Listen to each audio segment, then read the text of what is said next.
เหม่อสูงกูก็เหมือนได้มีตื้อตังดีเนาะเลยมาเหล่เมืองพะเยาเนาะเหล่กว้านพะเยาวันไหนกว่า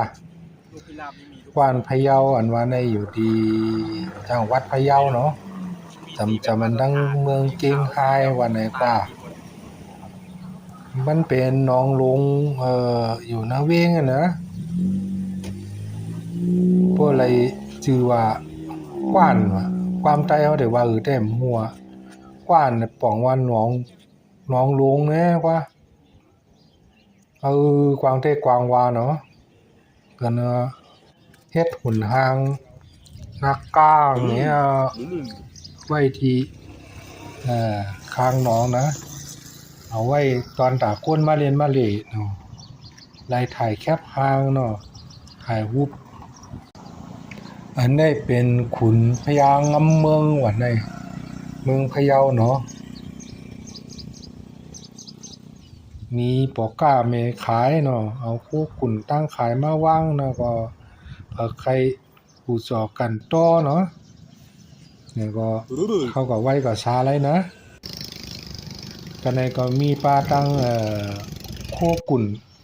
ก้นวันเนาะปลาชมเลยนึ่งห่อแล้วเนี่ยก็นะฮางว่า35เนาะอันนี้เป็นตีเลนล้วนเนาะตีเลนน้ำอันนี้ก็เป็นร้านขายปลาส้มลายๆครับเดี๋ยวปลาเนื้อหนองนั่นมาเฮ็ดกว่าในค้าถ่ายไว้เป็นที่หมายต้องเนาะเป็นตีขายของสินค้าพื้นเมืองเนาะร้านโอ๊ตท็อปอยู่ข้างหนองเนี่ยปลาส้มเนี่ยก็ห่อเลยเนี่ยก็35เนาะมีไข่ปลามีหนังปลามีอย่างที่เป็นเอาปลามาเฮ็ดนั่นนะอันนี้ก็เป็นที่บ้านห้องว่าโคไต่คามตัววิวนั่นกว่าไต่วัดไต่มาเป็นที่หิมความมันที่กาดตั้งขายนั่นนะองค์หมาขายมาเรียนกองน่ะอันนี้ก็เป็นแท่งจุดนึงนะที่เพิ่นเอามาถ่ายหางแคบหางนะ